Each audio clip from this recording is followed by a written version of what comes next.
My father always said money was the only measure of a man's worth. On the day I left home, he made sure to demonstrate exactly how little he thought I was worth. "Here's $100, he sneered, throwing the bills at my feet.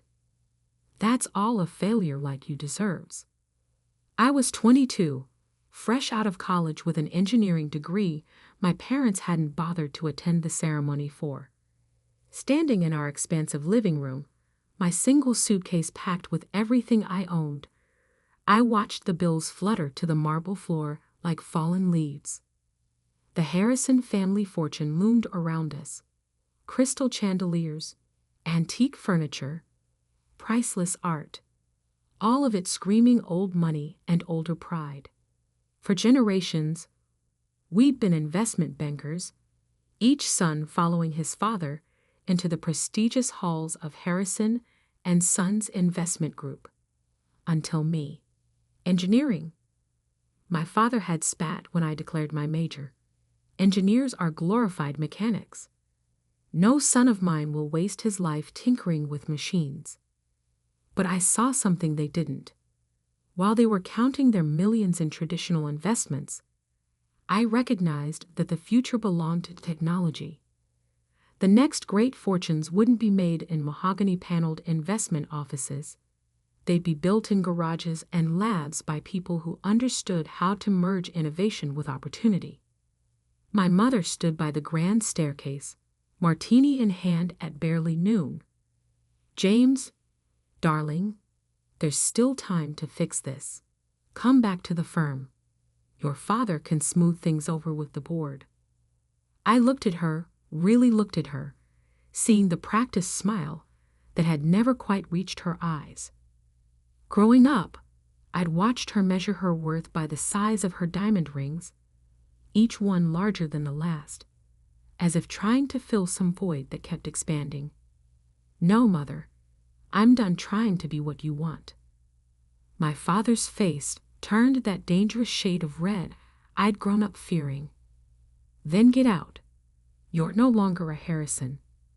The trust fund, the connections, the legacy, you're throwing it all away for some foolish dream."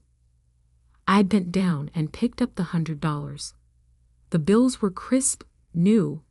He probably had his assistant get them from the bank specifically for this moment of theatrical cruelty. "Keep the trust fund," I said, tucking the bills into my wallet. "I'll build something of my own." My father laughed, the sound echoing off the high ceilings. "You? Build something? You can barely dress yourself properly." He gestured at my simple button-down shirt and slacks, so different from his custom-tailored suit. "Without the Harrison name, you're nothing." Those words would echo in my mind for years to come, driving me through countless sleepless nights and impossible challenges. But in that moment, I just smiled. "Watch me." I walked out of that mansion with $100, a suitcase, and an engineering degree they thought was worthless. My childhood home's enormous iron gates closed behind me with a final, dramatic clang. Standing on the sidewalk, I realized I had no car. It was in my father's name. No place to live. The apartment near college had been paid for by the trust fund, and exactly $100 to my name. But I had something they didn't understand, a vision of the future and the skills to build it. I walked to the bus station, bought a $40 ticket to Silicon Valley, and used another $10 on a burger and fries. Sitting in that greasy diner, watching buses come and go, I opened my notebook and wrote 3 promises to myself. I would never use the Harrison name for gain. I would build something that would change the world. When I returned, it would be on my own terms. $50 left. Not enough to rent a place, barely enough to eat for a few days. But I had my laptop, my degree, and most importantly, an idea that had been forming in my mind throughout college. The world was rapidly moving toward renewable energy, But there was a critical problem no one had solved: storage. Solar and wind power were becoming cheaper, but batteries remained inefficient and expensive. I had developed a theoretical design for a new type of energy storage system, one that could revolutionize the entire industry. The problem was, building it would take millions in funding, years of research, and resources I didn't have. My professors had called the idea brilliant but impractical. My father had called it delusional. I called it my future. As my bus pulled away from the station, I watched my hometown disappear into the darkness. I'd spent 22 years trying to be the son they wanted. Now it was time to become the man I was meant to be. Little did I know that this $100 journey was the beginning of a story that would reshape the entire energy industry. In 10 years, I would build a company worth billions, revolutionize how the world stored and used energy, and return home not as the prodigal son, but as someone they never imagined I could become. But first, I had to survive Silicon Valley with $50 and a dream that wouldn't die. Silicon Valley wasn't the gleaming tech paradise I'd imagined. My first night, I slept on a bench in a park in Palo Alto, using my laptop bag as a pillow and my jacket as a blanket. By morning, my $50 had become $30 after buying a cup of coffee and a bagel at a local cafe. But that cafe changed everything. "You're going to get robbed sleeping out there," the barista said, watching me try to stretch my coffee for hours while using their Wi-Fi. Her name was Maya, and instead of kicking me out, she offered me a deal: help fix their constantly breaking espresso machine, and I could sleep in the storage room after hours. I fixed their machine in 20 minutes. The owner was so impressed, he offered me a part-time job doing maintenance work. Just like that, I had income and a place to sleep, even if that place was a room full of coffee beans and paper cups. During days, I worked at the cafe. During nights, I refined my energy storage designs, using the cafe's Wi-Fi to research patents and technology trends. Maya would sometimes bring me leftover pastries, peek at my complex diagrams, and ask questions that actually helped me clarify my thinking. "So basically, you're building a better battery?" she asked one night. "Not exactly," I explained, showing her my sketches. "Traditional batteries waste too much energy during storage and transfer. My design uses a new type of molecular structure that could store energy at almost 100% efficiency." She stared at the diagrams. "And why isn't anyone else doing this?" "Because it's theoretically impossible," I grinned. "But I think I found a way." 3 months of cafe work gave me enough savings to rent a tiny room in a shared house with 5 other tech dreamers. It wasn't much, but it had a desk where I could work. I also started freelancing as a technical consultant, helping local startups with engineering problems. That's how I met David Chen. "Your solution for our power management issue saved us months of work," he said after I'd helped his startup fix a critical hardware problem. "What else are you working on?" I hesitated, then decided to take a chance. I showed him my energy storage designs. David was silent for a long time, staring at my detailed technical specifications. Finally, he looked up. "This could change everything, but you'll need serious funding to build a prototype." I know. I didn't tell him about my family's wealth, about the trust fund I'd walked away from. "I'm working on it." David proved to be more than just another client. He introduced me to Dr. Sarah Wong, a leading researcher in molecular engineering at Stanford. She spent 6 hours grilling me about my designs, trying to find flaws in my theories. "It's ambitious," she finally said. "Maybe impossible. But if it works—" She paused. I have some connections at Berkeley's Energy Research Center. Would you be interested in using their lab facilities? Would I be interested in accessing one of the world's top research facilities? Yes, I managed to say calmly. I would. For the next year, I worked 4 jobs: cafe maintenance in the mornings, freelance consulting during the day, research at Berkeley's labs in the evenings, and refining my designs late into the night. I lived on energy drinks and determination. Then came the breakthrough. It happened at 3 a.m. in the Berkeley lab. I'd been testing different molecular configurations for weeks, trying to find the perfect structure for energy storage. When the test results came back, I checked them 3 times because I couldn't believe what I was seeing. It worked. The prototype stored energy at 98.7% efficiency, nearly perfect energy transfer, something that was supposed to be impossible. Dr. Wang verified my results herself. "This isn't just a breakthrough," she said, staring at the data. "This is revolutionary." Within a week, I had meetings with 3 major venture capital firms. David helped me prepare my pitch, and Maya came over every night to help me practice, throwing tough questions at me until my answers were perfect. The first 2 VC firms said the same thing: brilliant, but too risky. The third meeting was different. "Your technology could revolutionize renewable energy storage," said Alexandra Martinez, the lead partner at Quantum Ventures. "But why should we trust a 23-year-old unknown?" I met her eyes. "Because I've spent the last year proving impossible things are possible. Give me a chance to prove one more."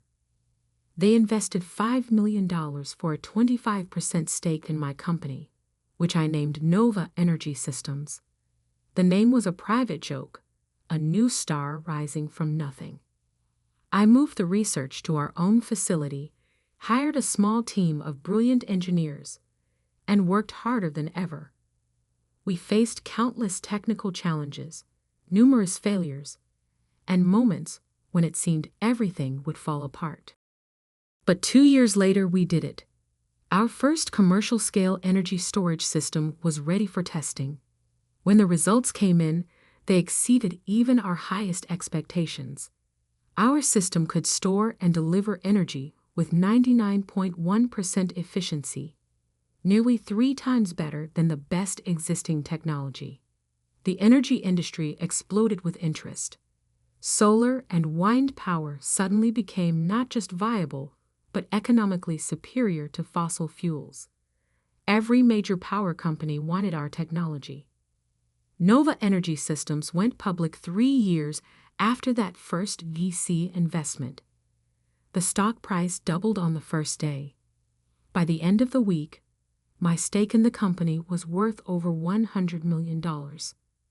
I bought my first suit since leaving home, not from the expensive tailor my father used, but from a boutique that catered to tech executives. Maya, now our head of operations, helped me choose it. "Planning to show off for someone?" she asked with a knowing smile.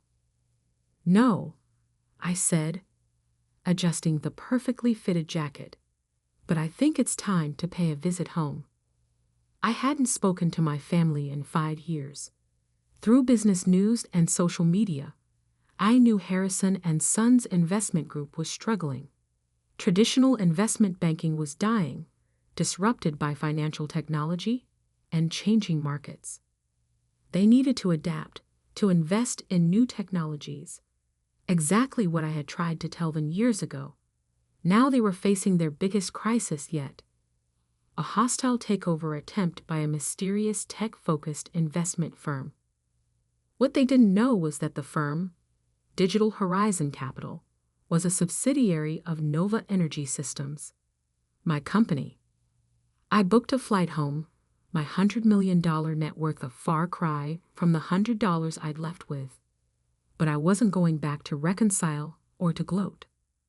I was going back to buy the company that had declared me worthless. Maya caught me staring at my old family photo before I left. Are you sure about this? I tucked the photo away.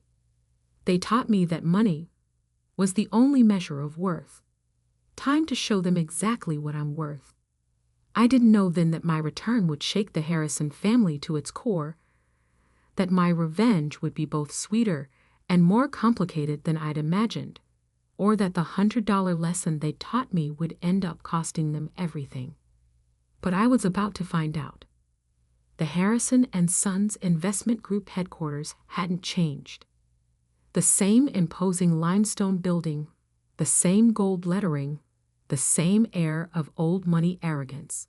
But this time, I walked in through the front door not as the disappointing son, but as the CEO of the company trying to acquire them. Mr. Blake here to see the board, I told the receptionist, using the name I'd adopted after leaving. She directed me to the top floor, not recognizing the prodigal son returning home.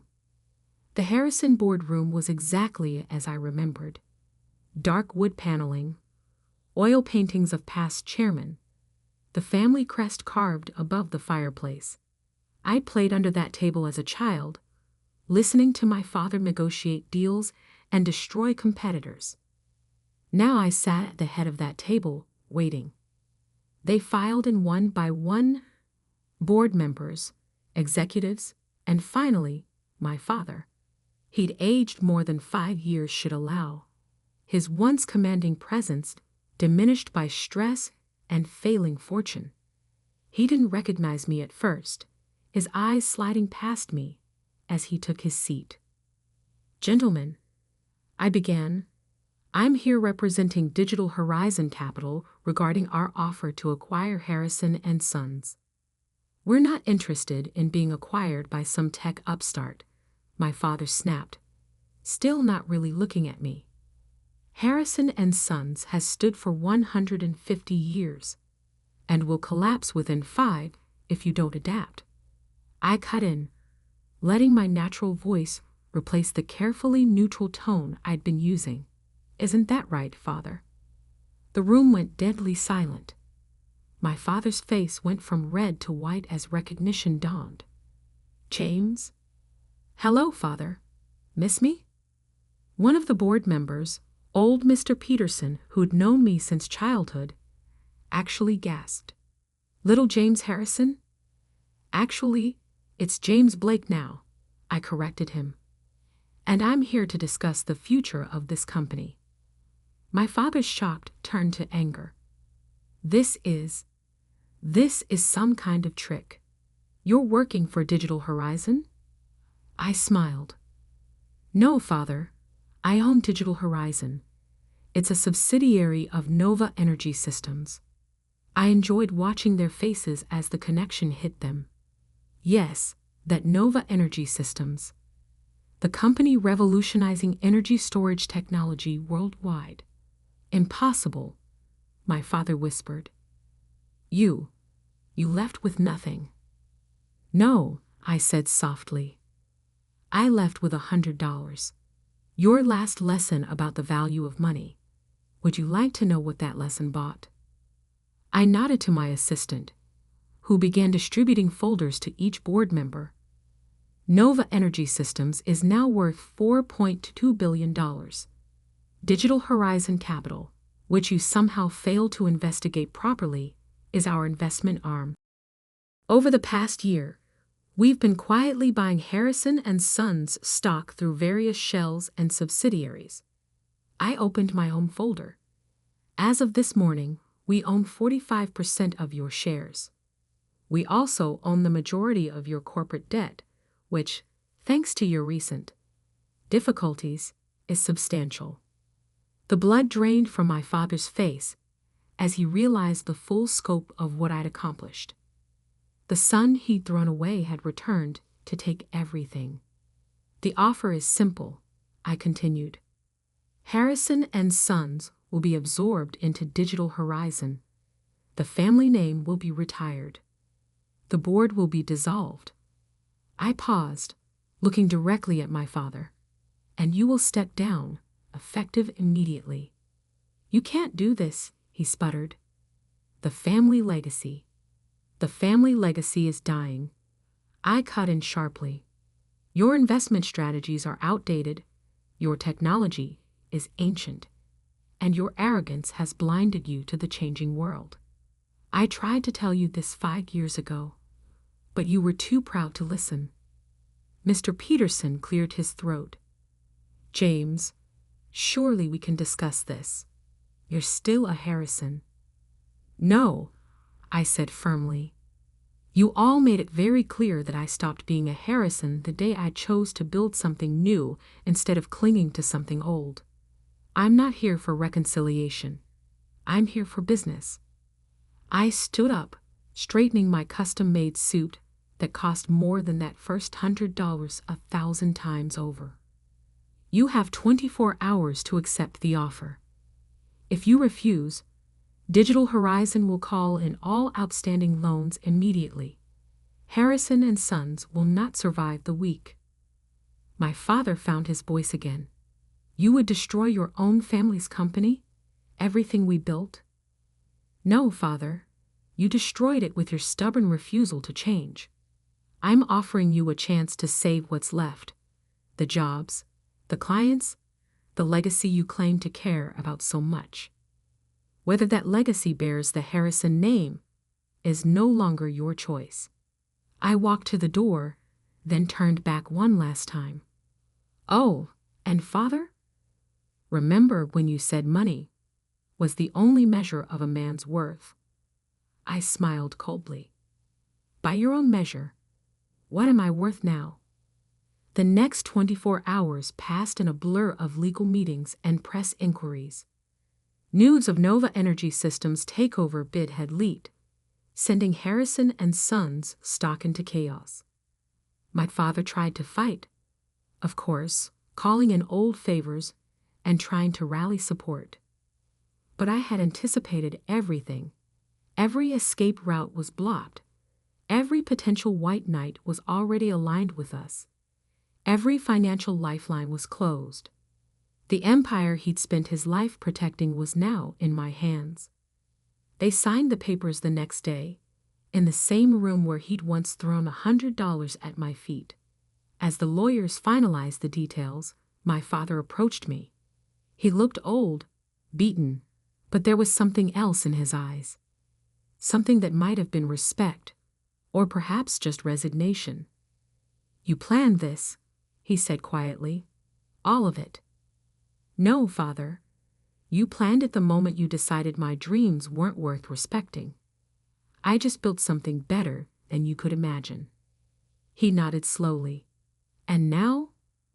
Will you destroy everything out of revenge?"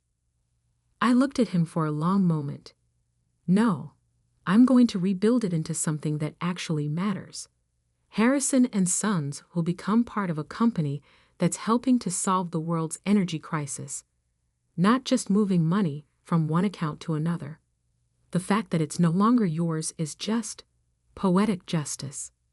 As I turned to leave, he called out one last time, "James, that $100. I smiled. "Best investment I ever made, Father. It taught me exactly what I didn't want to become." The transition took 6 months. I restructured the company completely, modernizing its operations and redirecting its resources towards sustainable energy investments. Most of the employees kept their jobs. After all, this wasn't about punishing them for my father's sins. My father retired to our old family estate, his pride more wounded than his wallet. I'd ensured he kept enough money to live comfortably. My mother tried to reach out several times, always with hints about reconciliation, but I kept my distance. Some bridges, once burned, should stay ashes. A year later, I stood in my office at Nova Energy Systems headquarters, looking out over Silicon Valley. Maya brought in a small package that had arrived from my father. Inside was $100, the same bills he'd thrown at me 5 years ago. I'd left them on his desk after the takeover signing. With them was a note, You were worth more than I knew. I took the bills to the cafe where my journey had started. The same barista who'd once given me shelter was now a senior executive in my company, but the cafe still made the best coffee in Palo Alto. I left the $100 as a tip. Some might call it petty, using my success to take over my father's company.